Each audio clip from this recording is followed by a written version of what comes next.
आज मैं आपको कुछ जरूरी सवाल पूछना चाहता हूँ, बड़े ही ध्यान से सुनना मेरे प्रियो। क्या बिना आदमी के बच्चा पैदा हो सकता है? यीशु मसीह कुंवारी मरियम से कैसे पैदा हुआ? क्या ऐसा होना संभव है? क्या आज के समय में ऐसा होता है?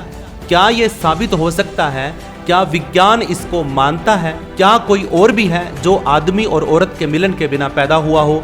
अगर आप इन सवालों के जवाब जानना चाहते हो तो इस वीडियो को पूरा देखना और वीडियो को लाइक करना, शेयर करना और कमेंट में आमीन जरूर लिखना और सब्सक्राइब तो आपको पता ही है जरूर करना है। हालेलुया। मैं पास्टर जितेंद्र मसीह आपका यीशु मसीह की कलीसिया में स्वागत करता हूं। प्रभु यीशु मसीह आपको अपनी सच्ची शांति दे, यीशु मसीह नासरी के नाम में। हालेलुया। दोस्तों, दुनिया के कई धर्मों में और इतिहास में ऐसी घटनाएं मिलती हैं जो हमारी सोच के अनुसार संभव नहीं लगती है। जैसे यीशु मसीह का कुंवारी मरियम से जन्म होना, एक कुंवारी लड़की से जन्म होना, जैसा कि बाइबल में लिखा है मत्ती 1 का 18 से 25 में और लुका 1 का 26 से 38 में कि मरियम जो कुंवारी थी पवित्र आत्मा के द्वारा गर्भवती हुई। इस घटना को अलौकिक चमत्कार कहा जाता है। बाइबल में मत्ती 1 का 22 और 23 में यह साफ साफ लिखा है कि यह सब कुछ इसलिए हुआ कि जो वचन प्रभु ने भविष्यवक्ताओं के द्वारा कहा था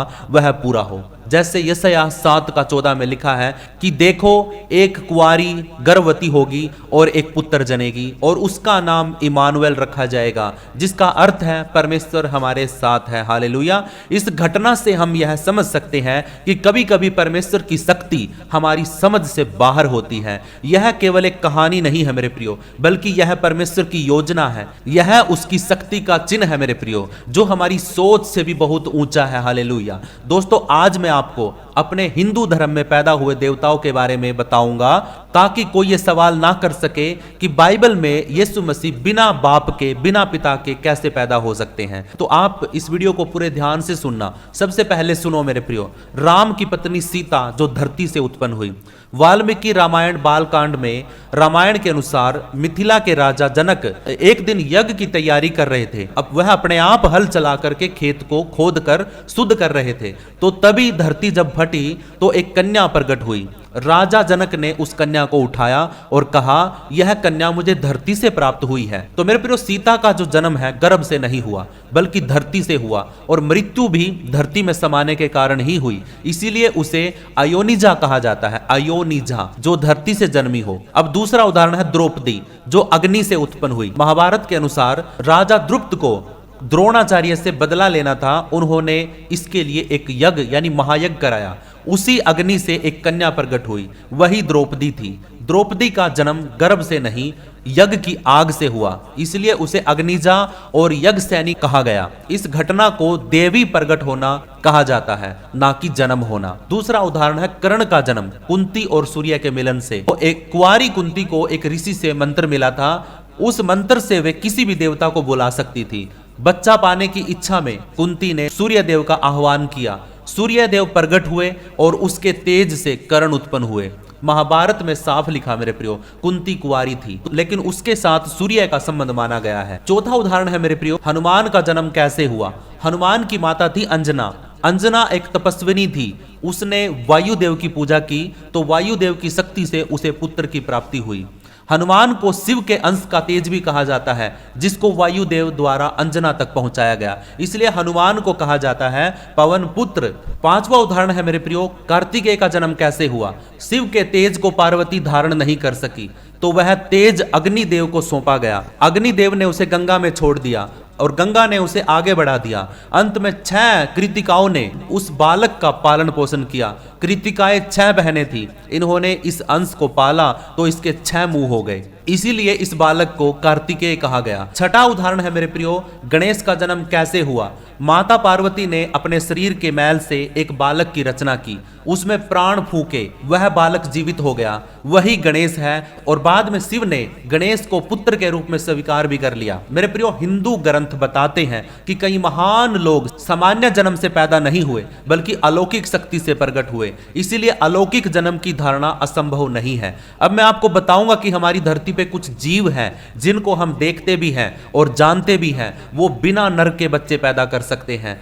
सिर्फ मादा ही बच्चों को पैदा कर सकती है। विज्ञान की भाषा में इसको पार्थेनोजेनेसिस कहा जाता है। ऐसा जन्म जहां केवल मादा यानी माता से संतान पैदा होती है, नर यानी पिता की कोई भूमिका नहीं होती है। मैं आपको कुछ जानवरों के नाम बताता हूं, जैसे कि छिपकली, कुछ जंगली गैको, वेप्टाइल लिजर्ड ऐसी होती हैं, प्रजातियां होती हैं जो बिना नर के बच्चे पैदा कर सकती हैं। कुछ प्रजातियों के सांप जैसे बोआ, कॉन्स्ट्रिक्टर और पिट वाइपर बिना नर के भी अंडे दे सकते हैं। इन अंडों से छोटे सांप निकल सकते हैं, यानी कुंवारी से जन्म संभव है मेरे प्रियो।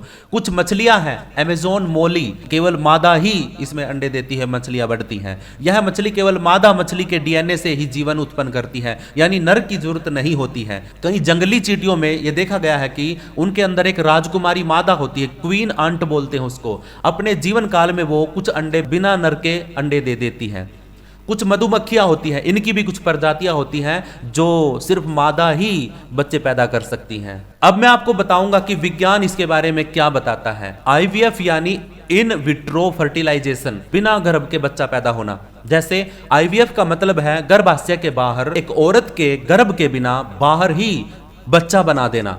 अंडाणु और शुक्राणु को लैब में मिलाया जाता है, बच्चा तैयार होता है और फिर उसे मां के गर्भ में रख दिया जाता है। इस प्रक्रिया को, इस प्रोसेस को कई बार उन महिलाओं के लिए इस्तेमाल किया जाता है जो प्राकृतिक रूप से गर्भवती नहीं हो पाती हैं। आईवीएफ एक जाना माना विज्ञान का एक साइंस टेक्नोलॉजी है जिसके द्वारा जो औरतें मां नहीं बन सकती हैं नॉर्मल तरीके से, इस तरीके से वो अपने गर्भ में बच्चे को ले सकती हैं। मतलब बिना मां और बिना बाप के भी एक बच्चे को पैदा करने की कोशिश करी जा रही है। उसके बाद है डीएनए को एक्टिवेट करना। डीएनए में एक बटन होता है ऑन ऑफ करने का। वैज्ञानिक इन स्विच को, इन बटनों को ऑन करके कोशिकाओं को विकास के लिए प्रेरित कर सकते हैं। इस तरीके से डॉक्टर, साइंटिस्ट बिना पुरुष के उसके डीएनए को लेकर के एक जीव बनाया जा सकता है और इसी के अंदर मतलब किसी इंसान का स्टेम सेल्स लेकर के उसके द्वारा भी एक जीव बनाया जा सकता है। आपको एक उदाहरण बताता हूं। एक डोली सिप के नाम से एक बकरी है जो 1996 में बनाई गई थी। कोई नर का बीज नहीं था उसके अंदर, सिर्फ एक मादा बकरी थी और उसकी कोशिका से वैज्ञानिकों ने उसमें जीवन एक्टिवेट कर दिया था। अब मैं आपको बहुत ही मजबूत सबूत देने जा रहा हूं कि यीशु मसीह एक कुंवारी मरियम से पैदा हुआ था, पवित्र आत्मा की सामर्थ्य से। इसको बड़े ही ध्यान से सुनना। इतिहास का सबसे मजबूत नियम है मल्टीपल इंडिपेंडेंट सोर्सेज। यस्सु का कुंवारी से जन्म एक ही किताब में नहीं लिखा, इस बारे में कई किताबों में समान लिखा गया है। जैसे कि मती की पुस्तक में यहूदी तरीके से, यहूदी बैकग्राउंड के अनुसार लिखा गया है। लुका की पुस्तक में यूनानी और रोमी परंपराओं के अनुसार, डॉक्टरों के अनुसार यह लिखा गया है। लुका एक डॉक्टर था। प्रारंभिक कलीसिया का विश्वास, उसको क्रीड बोलते हैं। तीनों अलग अलग प्रकार के लोग एक ही बात को लिखते हैं, इसका मतलब है कि वो बात सच्ची है और पक्की है और मजबूत है। मती और लुका इन दोनों के लेखक अलग अलग हैं, अलग जगह के हैं, अलग समय पर, अलग उद्देश्य के लिए, फिर भी एक ही दावा करते हैं कि यीशु मसीह कुंवारी मरियम से पैदा हुआ। तो इसका मतलब है कि अगर उस देश का व्यक्ति भी और उस देश का व्यक्ति भी और उस देश का व्यक्ति भी एक ही बात बोलता है तो इसका मतलब है कि वो बात पक्की है। वचन में भी लिखा है कि अगर एक बात की गवाही 2 या 3 लोग देते हैं तो इसका मतलब वो गवाही सच्ची मानी जाती है। तो इसलिए मेरे प्रियो, इतिहास में इसे कहते हैं मल्टीपल अटेस्टेशन, मजबूत ऐतिहासिक आधार इसको बोला जाता है। मेरे प्रियो, यीशु के विरोधियों ने कभी भी यह नहीं कहा कि मरियम शादीशुदा थी। उन्होंने सिर्फ यह कहा कि यीशु नाजायज था। ध्यान दीजिए मेरे प्रियो, अगर साधारण पिता होता उसका कोई तो विरोधी उसी का नाम लेते। उनका चुप रहना इसका मतलब है कि मरियम कुंवारी थी। अगर एक जानवर या एक छिपकली बिना नर के जीवन उत्पन्न कर सकती है तो क्या सृष्टि को रचने वाला परमेश्वर एक कुंवारी मरियम से बच्चा पैदा नहीं कर सकता? अगर इंसान यह कर सकता है मेरे प्रियो, अगर साइंस यानी डॉक्टर ये बिना आदमी और औरत के मिलन के बच्चा पैदा कर सकते हैं तो क्या ईश्वर के लिए ये असंभव है? मेरे प्रियो, बिल्कुल भी नहीं। परमेश्वर कुछ भी कर सकता है। विज्ञान सीमित है मेरे प्रियो, फिर भी करने का दावा करता है, फिर भी ये काम करने का दावा करता है। लेकिन ईश्वर तो, परमेश्वर तो असीमित है मेरे प्रियो, वो तो फिर कुछ भी कर सकता है। आज जो विज्ञान कर रहा है ना मेरे प्रियो, आज जो विज्ञान दिखा रहा कि हम बिना बाप के बच्चा पैदा कर सकते हैं, बिना माँ और बाप के भी हम बच्चे को एक्टिवेट कर सकते हैं आईवीएफ के द्वारा और क्लोनिंग के द्वारा, और भी बहुत से तरीके हैं साइंस के अंदर जो आज विज्ञान कर रहा है, परमेश्वर ने 2000 साल पहले करके दिखा दिया था पहले ही। पार्थेनोजेनेसिस, आर्टिफिशियल एग एक्टिवेशन और क्लोनिंग इसके प्रमाण है मेरे प्रियो कि ऐसा साइंस भी कर सकती है और ऐसा हो सकता है कि बिना आदमी के और औरत के मिलन के बच्चा पैदा हो सकता है। तो जब यहां पे हो सकता, जब एक इंसान कर सकता है तो क्या परमेश्वर नहीं कर सकता? और कितने सारे धर्म है, कितने सारे रीति रिवाज है, परंपराएं हैं, उनके अंदर किसी का देवता कैसे पैदा हो रहा है, किसी का देवता कैसे पैदा हो रहा है, किसी के बच्चे कैसा पैदा हो रहे हैं, कोई हवा से पैदा हो रहा है, कोई आग से पैदा हो रहा है, कोई धरती से पैदा हो रहा है। जब ये चीजें वहां पे हो सकती है तो क्या यीशु मसीह का जन्म असंभव है मेरे प्रियो? नहीं है ना। तो यीशु मसीह कुंवारी मरियम से पैदा हुआ, यह साबित हो चुका है यीशु मसीह नासरी के नाम में। बहुत लोग सभी धर्मों के चमत्कार कथा मानते हैं, लेकिन यीशु मसीह को निशाना बनाते हैं, यीशु मसीह को ही निशाना बनाते हैं। यही असली समस्या है मेरे प्रिय लोगों को, सिर्फ यीशु मसीह से दिक्कत है। और सारी चीजों को मान लेंगे, भाई एक आदमी मिट्टी से पैदा हो गया वो मान लेंगे, एक आदमी मतलब आग से पैदा हो गया वो भी मान लेंगे, लेकिन यीशु मसीह एक कुंवारी मरियम से पैदा हो गया ये बात मानने के लिए तैयार नहीं है। तो मेरे प्रियो, मैं आशा करता हूं, मैं विश्वास करता हूं कि आज आपको कुछ सवालों के जवाब मिले हैं इस वीडियो के द्वारा। मैं विश्वास करता हूं कि प्रभु ने आपकी आत्मिक आंखों को खोला है, बुद्धि को खोला है कि आज आप जवाब दे सकते हैं किसी भी व्यक्ति को कि कोई अगर कोई बोले कि भाई हाँ यीशु मसीह कुंवारी मरियम से कैसे पैदा हो सकता है, एक व्यक्ति, एक आदमी, एक बच्चा कैसे पैदा हो सकते हैं बिना माँ बाप के मिलन के, तो आप उसको जवाब दे सकते हैं कि जब इंसान कर सकता है, जब डॉक्टर कर सकता है, जब कुछ जीव जंतु कर सकते हैं धरती के ऊपर, तो परमेश्वर जो सारी सृष्टि का बनाने वाला है वो क्यों नहीं कर सकता? जब इंसान कर सकता है तो क्या परमेश्वर नहीं कर सकता क्या? तो परमेश्वर से बड़ा थोड़ा है इंसान, परमेश्वर तो इंसानों से बड़ा होगा। तो आप अभी जवाब दे सकते हैं किसी भी व्यक्ति को, अगर कोई आपको सामने खड़ा होकर के बोले कि बता कि भाई यीशु मसीह कैसे पैदा हुआ, तो तुम बता सकते हो कि यीशु मसीह परमेश्वर की सामर्थ्य से, पवित्र आत्मा की सामर्थ्य से पैदा हुआ, और जो परमेश्वर कायनात को बनाने वाला है वो कुछ भी कर सकता है।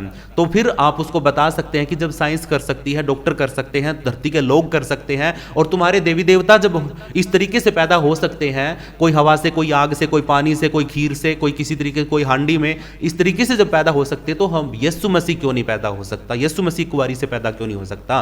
परमेश्वर के लिए कुछ भी असंभव नहीं है मेरे प्रियो।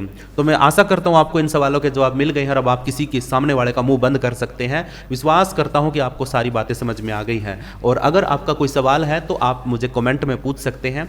और अगर आप मेरे साथ प्रार्थना में जुड़ना चाहते हैं रात की 9 बजे की प्रार्थना में, और वचनों को सीखना चाहते हैं, बाइबल की स्टडी को सीखना चाहते हैं, कुछ भेदों को सीखना चाहते हैं, तो आप स्क्रीन पे नंबर है उस पे मुझे कॉल मत करना, मुझे व्हाट्सएप पे मैसेज करना, अपना नाम बताना और लिखना कि मुझे प्रार्थना में जुड़ना है। कॉल मत करना क्योंकि कॉल मैं नहीं उठा पाता हूं, क्योंकि बहुत ज़्यादा कॉल आते हैं, तो आपको बिजी मिलेगा नंबर, ठीक है। प्रभु आपको आशीष करे, ब्लेस करे, प्रभु की महिमा हो, बड़ाई हो। हालेलुया।